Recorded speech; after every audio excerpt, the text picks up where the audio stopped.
Behind the Shades.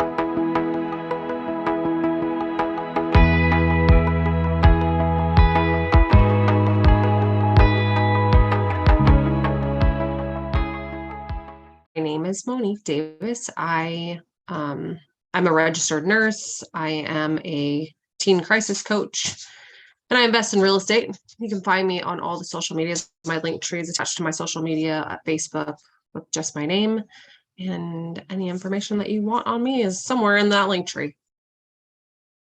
Perfect. So take us through the beginning of your journey into parenting.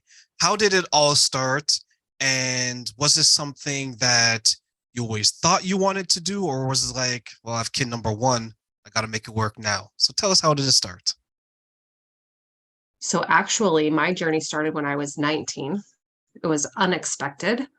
I really didn't have plans on having any children. I think when you're young at that age, you don't really, well, at least I didn't. I didn't think about having kids at all. And then I was 19 and pregnant. So my journey started then, and I still didn't plan to have any more children after my first one. And yet I ended up with four. So I think God had other plans for me. I remember a time in my late teens around that age where that was always on my mind. I'm like, if I take it to the next level with my girlfriend, what if she gets pregnant?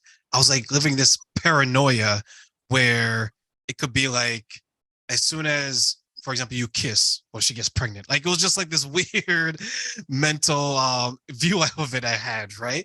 But when you had your first child, and this was something that you didn't think you're going to have, did you say, okay, one's enough? But then when you look back and you have four later, you're like, okay, I kind of made it work, and I'm raising beautiful children, and here I am today. Yeah, I think I didn't plan to have my second one either, but I'm thankful that it went the way it went because I had my boys 16 months apart, and so they've been best friends their whole life.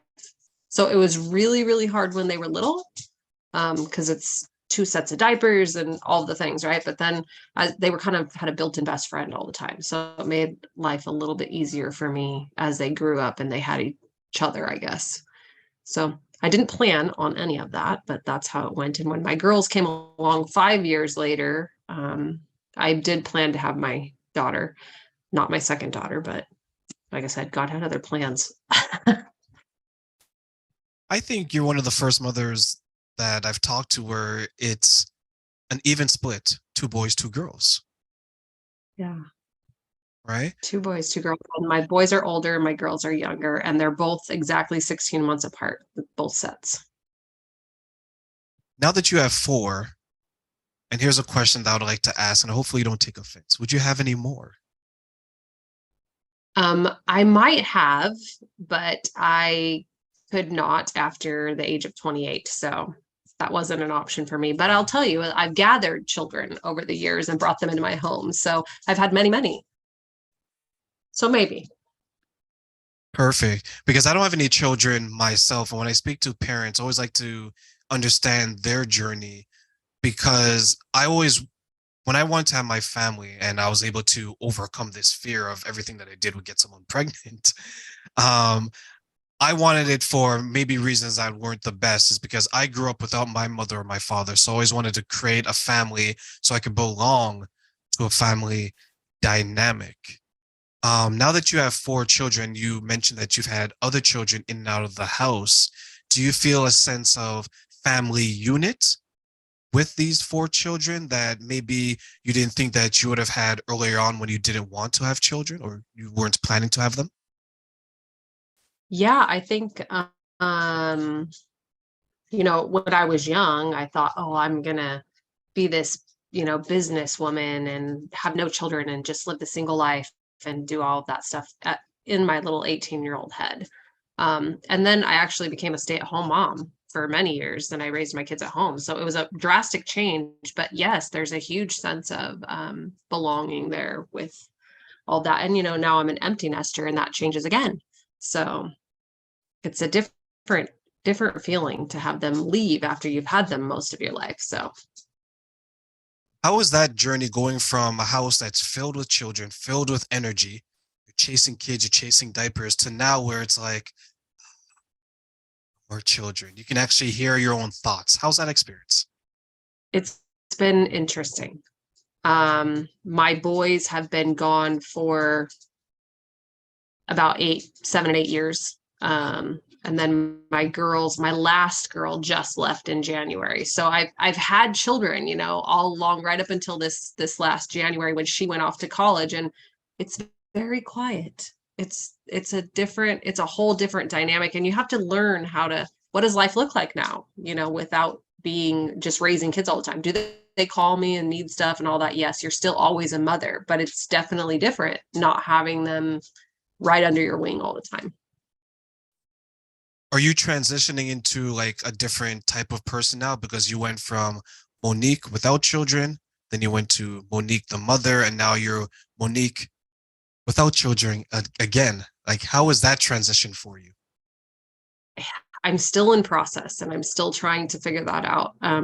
I think that the last couple of years I knew it was coming. I mean, I've always known. For me, I've always had the belief system that my children do not belong to me. They have come through me, but they don't belong to me. So I've been preparing them to go out into the world and do their own thing always. But I didn't prepare myself as well as I was preparing them. So the last couple of years, I've been trying to get ready for that and kind of establish some things in my life that I do for me, and all that stuff that doesn't include them because they have their own lives now. I spoke to someone who recently became an empty nester last year, and they told me, they're looking at me, they're like, Terrain, there are three things I'm going to do right now that my children are at the house. I can walk around my house and anything that I want, right? But she Yeah. said naked. I don't know why she wanted to experience that, but that was her thing, right? She's Yeah. like, I don't have to wear clothes anymore because my son's not there, my daughters aren't there, everyone, she's free, right? And the second thing, she said that she's going to rediscover some of the hobbies that she necessarily couldn't do when she became a mother and a wife. And the third thing she said is, I am going to travel. Mm-hmm. I'm going to go to places, but she wasn't thinking about traveling as in like leaving maybe the country or going international, like crossing bodies of water. She was like, Terrain, I'm going to get into my car and just drive.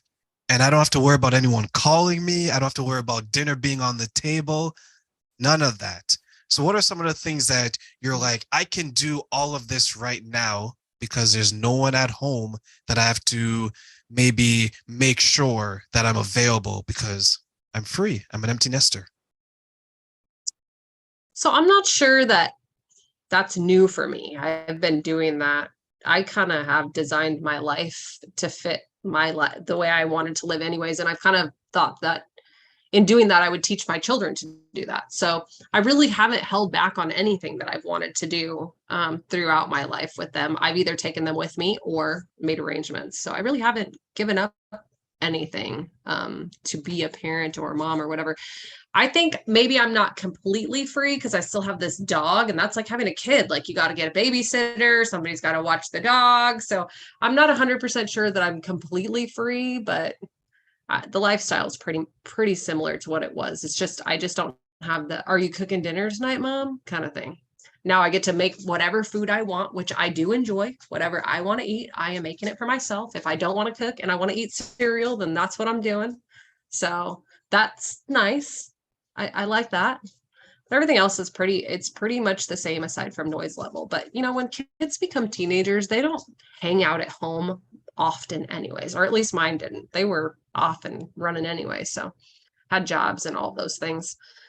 So it doesn't seem like it's a huge difference other than those sometimes that I just wish I could walk to their room and see them sleeping in their bed or something. Did you find it sometimes a little bit draining, I guess, because you're taking as a nurse, you're taking care of people at work, and then at home you're taking care of people as well. How were you able to balance both of those situations?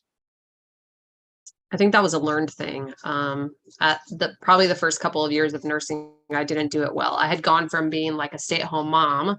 So I was already a caretaker. That's all I ever did was take care of people. So when I became a nurse, I've only been a nurse about 10 years. When I became a nurse, I didn't know how to balance that very well. It took me a couple of years. And then after a couple of years, I figured out when my cup was getting empty, and I learned how to fill up my own cup, because I figured out that when my cup was empty, I couldn't fill up anybody else. I couldn't help anybody else.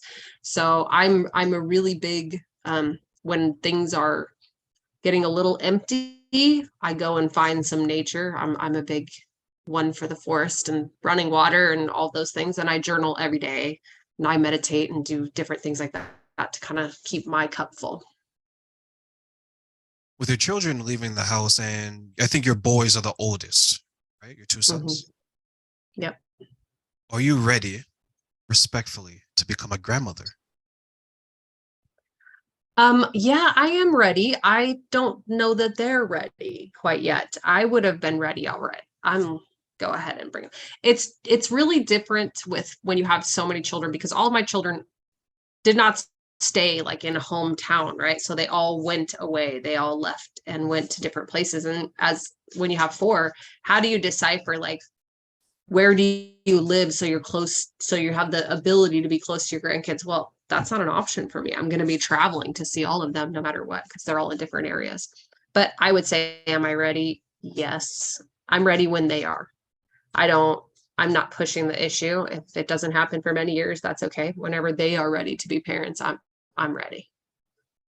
One woman, when she told me that she was well, not transitioning, but when she became a grandmother, she said one of the best things that ever happened to her is that the children get to leave.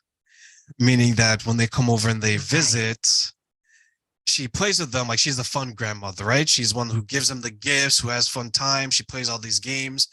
And then when she's had a day, she's like, okay, it's time for you guys to go home. She gets to send them home. What type of, whenever it does happen, what type of grandmother do you think that you are going to be when that situation does arise? I think same. I think that I'm done full-time parenting, so I am not trying to parent my grandchildren.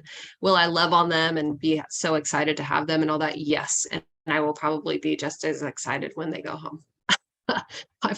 Because I'm done parenting, and I think, it'll be a great experience to have them, just to be able to love on them and have fun and not have to be all the time on. When you look back on your parenting journey, what's something that you had to overcome to continue to be the parent that you want to be to your four children?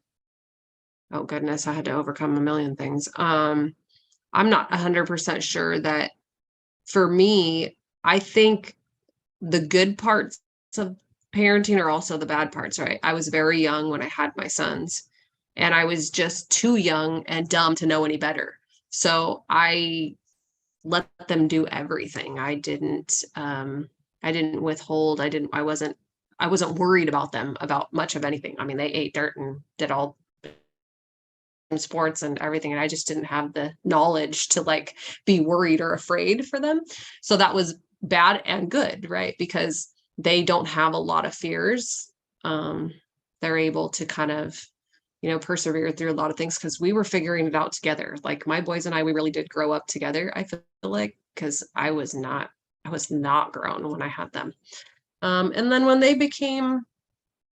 were almost teenagers, my husband and I divorced, and that was a very long-term divorce. And so there was a lot of overcoming there for me to be able to show up for them, because you kind of have to put your own stuff aside, and not, attack each other and be nasty and all those things for them.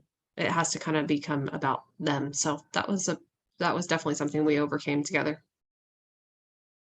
Many young parents will explain the same situation where they feel that they were young when they had their first child. As you mentioned, like you're a teenage mother, you're 19. Some may say the same thing at 20 and 21. And when I look back at my grandmother, maybe your grandmother as well, they had children so young. And we're like, how the hell did they make that work? And back then, there's no internet, and there wasn't any of the resources that maybe we had. All they had to do was jump on the ferry go to the farmer's market and pick up a man or pick up a woman, right? And they would live happily ever, well, somewhat happily ever after. Right. When you were going through being a young mother, especially at that age, which is quite young, right? We're fresh out of, I think, high school at that point. Um, did you have a support system that was able to help you along, or where did you draw your strength and maybe your wisdom from to help you along that journey being a young mother at that age? I really figured it out on my own a lot. I'm just very determined and I don't quit no matter what. But my mom was very much like, well, you put yourself here, so you're gonna figure it out. Um, I mean, could I always go to her if I needed something? Of course, but as far as like having a really big support system, I would say my grandfather was probably one of my biggest support systems because he understood that I was very young and I still needed to have a life. And so he would watch the boys a lot for me at that point. But as far as like having people tell me, well, do this or don't do that or whatever, I really didn't have that. I figured it out on my own. I went with my gut. I felt like they were my babies. They came from my body and I knew best. And so I just went and leaned in on that and did whatever I thought was the best thing for them. And I don't know if I got it right all the time, but I went with my gut most of the time. I believe a lot of parents do that because it's one of those things where there isn't a manual. It's not like you can go to the library, you can search how to become the greatest mom in the world or the greatest dad in the world, right? We try to make sure that we do the best that we can, just like how our parents did or our grandparents, where you're basically flying, you're basically building it as you fly it. And you want to make sure that, hey, this is the situation I'm in. I'm not only responsible for myself, but I'm responsible for one child, two child, four children. I have to make sure that they're going to be okay as well. Were you always this assured of yourself where you're saying that I know that I can do this? So Monique, you better get ready to do this. Did you always have that type of confidence? I don't know that it was confidence. It was like I felt like there was no other option. I wasn't confident in my abilities at all, but I felt like, well, what are the other options? You know, you're going to figure this out and do it the best you can and hope that you don't mess this little baby up. And that was what I went with. But as far as confident, no, I didn't feel confident at all. I felt like I didn't know what I was doing from day one. I didn't believe that a hospital would hand me this baby and let me leave with it, but they did. You're probably thinking, oh my goodness, my life is changing before my eyes. And was it was there something like what changes did you have to make in regards to how you were operating your life as you're having child one, two, three, and four? Well, I mean, I think when I had Eli, my first son, I was just so selfish, right? Like I was a teenager. I don't even think I had a job. I was like just a hot mess. So I had to get responsible really quick and I had to figure out how to put him before anything else. And you learn how to do that really, really quickly when they hand you this baby because there's not another option, or there wasn't for me. It was all about him at that point. So your whole life changes. I mean, I wasn't going out with friends anymore. I wasn't, doing the things that I want to do. I wasn't sleeping in, which I loved to do. I wasn't doing any of the things that I wanted to do anymore because it wasn't about me. It was about him. And that continued with each child. Each child brings another level of, what you're giving up and making space for and time for. And there's not, hopefully you get some time for you in there, but who knows? Not often when there's four. Parents go from lots of sleep to absolutely no sleep very, very quickly. And there was one person I that shared this story where she had to learn to sleep when her child was sleeping, because there was nights where she was just like a zombie, where she was so sleep deprived, she was bumping into things, she just didn't know where the day was going.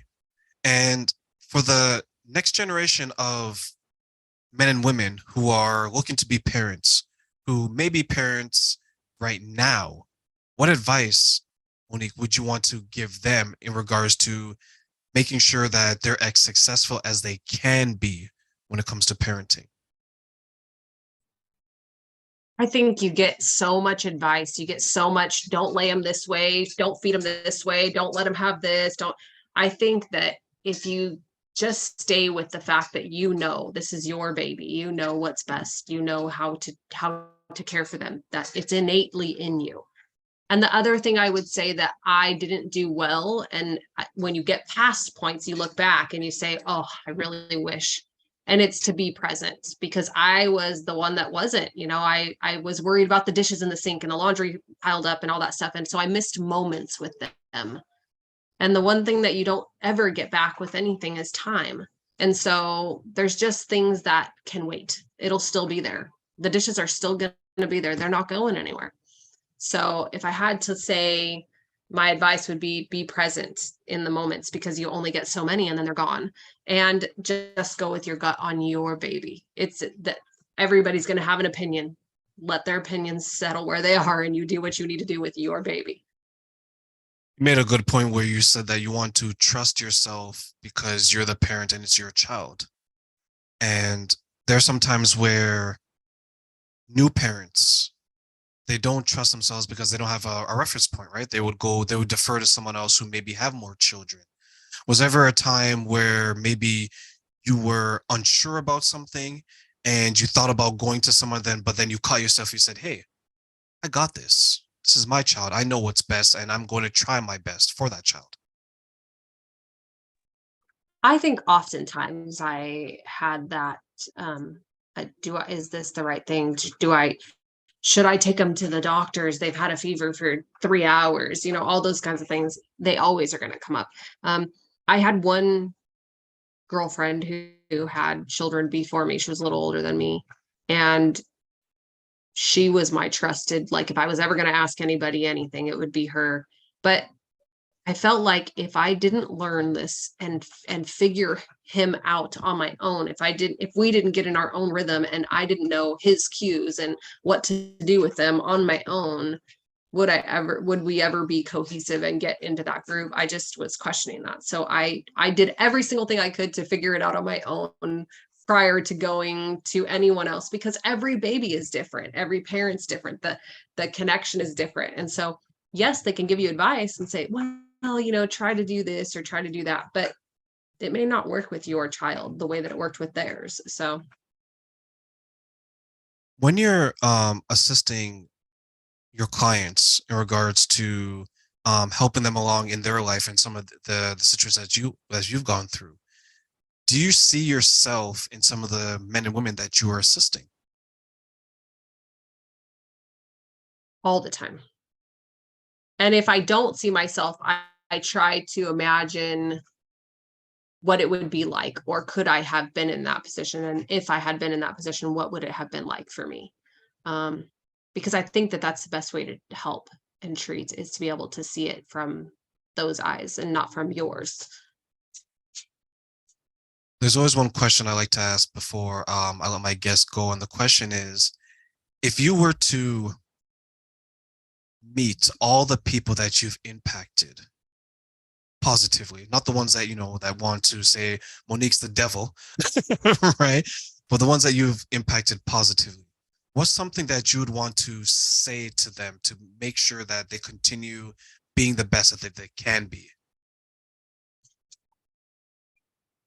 Wow. I I think that I think when if I make an impact on somebody, I'm actually always grateful that they shared the space with me, that I was allowed to go on the journey with them, because you're not always welcomed on everybody's journey, right? And that's okay. So so always to me, it's a thank you first, and then it's a share. Keep sharing what you learned and what you know and how you got better and all those things, because that's the ripple effect. And that's really all that I would say, is continue to share. You shine your light now because you've seen a light, right? The light guided you. So now be that light and shine that for someone else, because they'll see your light differently than they see mine. So that's always, I guess, would be my advice. I would probably say the same thing, because to be allowed on someone's journey is a reward in itself, especially if you know that the person came to you said terrain because of your advice, because of what you're doing, because of your assistance. I was able to do this. Somewhere along the lines as your nurse, right? You're helping people get better. And then when you're speaking to other people, some of your clients, you're helping them improve as well. Like day in, day out, you're in a way impacting a number of people positively. And if you compare it to your children, let's say, for example, I said this at one of the talks when it was my grandmother's birthday. I said, you look at this woman right here. You look at, let's say, for example, my grandmother. You look at Monique. And you say 4 children came from her. And then if those 4 children have other children, then these other children all roll up to you, and you can see your impact generation to generation to generation. Looking at that perspective, how would that make you feel? Yeah, I think that that's awesome. And I think that I was fortunate that I had a mother who basically told me always my whole life. She said, look, I screwed up a million things, but I was doing the best that I could do. And you need to go be better than me so that the next generation is better than me and better than you. And I've told my children that same thing, and any clients. Learn what I have, right? Take what's good about me and then go make it better. Keep the good and leave the bad, but go continue to make that better, because I think that that's where the ripples come, and those generations, right? Like you look back and you think, well, some people never change those generational things, and the cycle continues, and the ones that do, it changes the entire cycle for all generations to come. That's amazing to me.